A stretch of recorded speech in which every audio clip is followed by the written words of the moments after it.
오늘 말씀 6장 24절부터 7장 10절까지를 읽었는데요.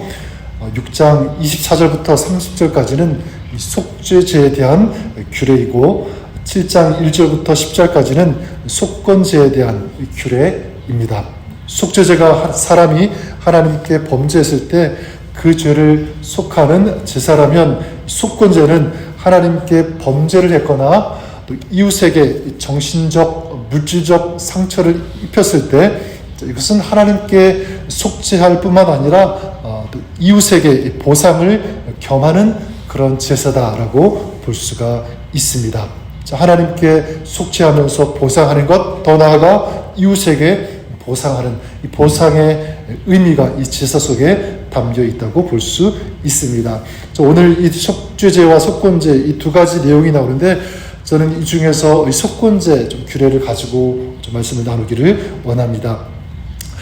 이 속건제, 이 배상의 의미가 이 속에 담겨 있다고 했는데, 이런 질문을 해볼 수가 있겠죠. 어떻게 하나님께 우리가 배상할 수 있는가? 이 질문입니다. 범죄한 것에 대해서 하나님께 배상하는 것이 가능할까? 하나님은 속건제 이 제사 방법을 통해서 그렇게 할 수 있는 한 가지 방법을 알려주시는데, 여기서 하나님의 귀한 은혜를 우리가 발견할 수 있다고 생각합니다.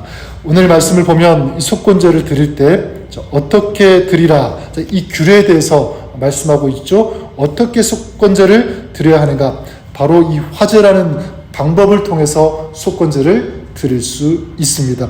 이 화제는 제사의 어떤 종류라기보다는 제사를 드리는 방법이라고 할 수 있습니다.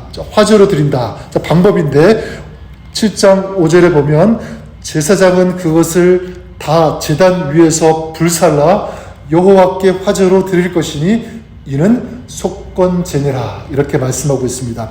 속건제 제사를 드리는데 이 화제, 즉 불로 태워서 제사를 드리라, 이렇게 명령하고 있습니다. 어떤 의미가 있습니까?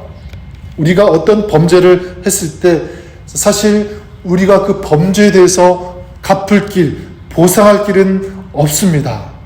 도무지 그렇게 할 수도 없죠. 어떻게 우리가 이것을 하나님 앞에 갚을 수가 있겠습니까? 그렇기 때문에 주님은 우리에게 다른 것 요구하지 않으시고요. 어떻게 해야 하는가? 주님은 단지 어떻게 뭐라고 말씀합니까? 그 죄를 다 태워 버릴 것을 원하시는 줄 믿습니다. 다 태워버리라. 하나님은 속건제를 통해서 우리에게 뭔가를 배상받고 싶고 보상받고 싶어 하시는 것이 아니라 우리에게 자유를 주시기를 원하신다. 또 하나님과의 이 관계에서 화목되기를 원하시는 줄 믿습니다. 그렇기 때문에 주님께서 바라시는 것은 오직 우리의 삶에서 또 마음에서 어떤 죄악이 있다면 그것을 화제로 태워 버리는 것, 이것이 우리 하나님께서 우리에게 원하시는 유일한 것인 줄 믿습니다. 그럼 구체적으로 어떻게 태울 것인가 라는 것이죠. 어떻게 태울 것인가? 우리의 내면의 이 죄악의 찌꺼기들을 먼저 꺼내야 합니다. 그리고 그것을 하나님 앞에 태우는 것입니다. 2절에 보니까 7장 2절에 번제물을 잡는 곳에서 속건제의 번제물을 잡을 것이요 제사장은 그 피를 제단 사방에 뿌릴 것이며, 이렇게 말씀하고 있죠. 속건제를 드릴 때 먼저 어떻게 하라고 하시냐면 피를 뿌리라, 이렇게 말씀하고 있고요. 그 다음 3절과 4절에 보면 이 기름을 잘라서 드리는데 기름진 꼬리와 내장에 덮인 기름, 그리고 두 콩팥과 허리 쪽에 있는 것, 또 간에 덮인 이 껍질을 어떻게 하냐면 떼어내라, 이렇게 말씀하고 있습니다. 떼어내라. 그리고 그것을 태우라고 말씀하고 있습니다. 전 여기서 좀 우리가 생각하고 묵상하고 좀 다시 한번 좀 집중해서 볼 수 있는 것이 이 떼어내라라는 이 단어입니다. 떼어내라. 이것을 우리가 어떻게 적용할 수 있겠습니까? 떼어내라. 이 명령 속에는 우리의 노력이 필요하다는 것입니다.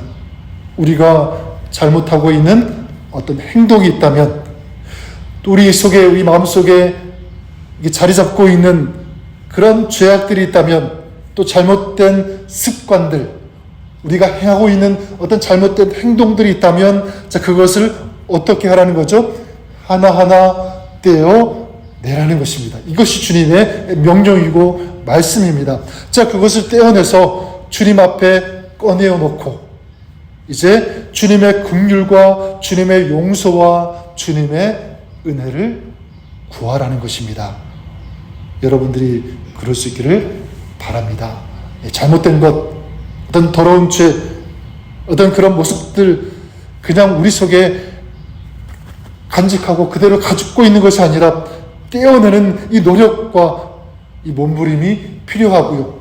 그리고 주님 앞에 꺼내놓고 주님의 긍휼을 구하시는, 또 주님의 용서를 구하는 저와 여러분, 우리가 되어야 되는 줄 믿습니다.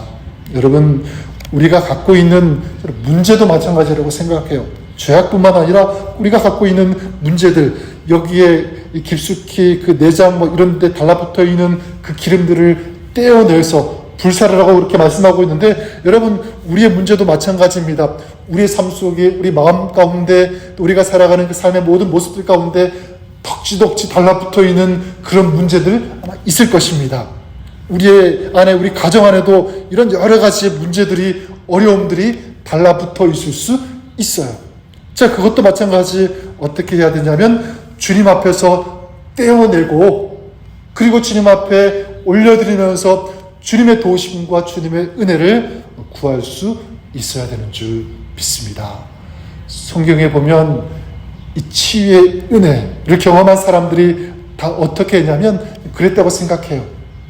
그냥 막연하게 주님의 도우심을 구한 것이 아니라 자기가 안고 있는, 갖고 있는 그 질병과 여러 가지 그 어려움과 그 고난의 그 문제들을 주님 앞에 가지고 나와서 꺼내놓은 거예요. 제가 이런 것 때문에 지금 힘들고 어렵고 아픕니다. 구체적으로 이것을 꺼내놓죠. 대표적으로 혈병 여인도 그랬고요.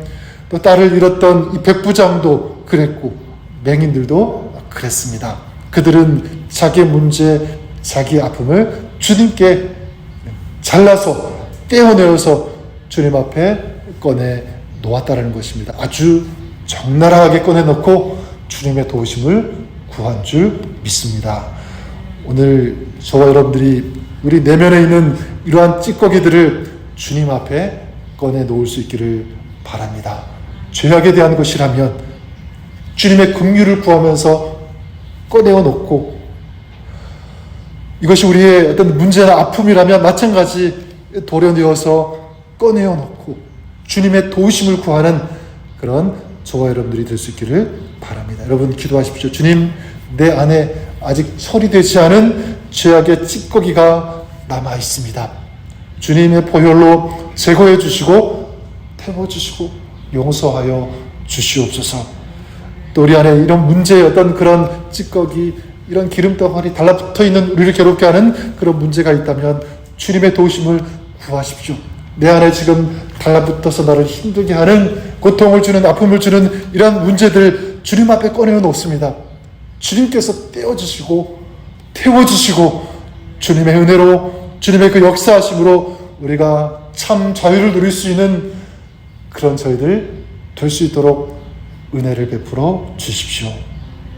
우리가 이렇게 기도하며 주님의 은혜를 구할 때 우리 하나님께서 응답해 주시고 또 도와주시고 은혜를 베풀어 주시는 줄 믿습니다. 여러분, 이 세상에 살아가면서 이런 죄가 없는 사람, 아픔이 없는 사람 한 사람도 없을 것입니다. 다 있을 것입니다. 하지만 두 종류의 사람으로 나눌 수 있습니다. 그냥 그 죄와 또 부족함과 아픔을 그냥 안고 사는 사람이 있는가 하면, 반대로 죄는 있지만 그 부족함과 아픔과 연약함이 있지만 주님께 가지고 나아가서 주님을 통해서 자유함을 받고 치움을 받고 이런 주님의 역사를 경험하는 사람, 우리는 두 번째 사람으로 살기를 바랍니다.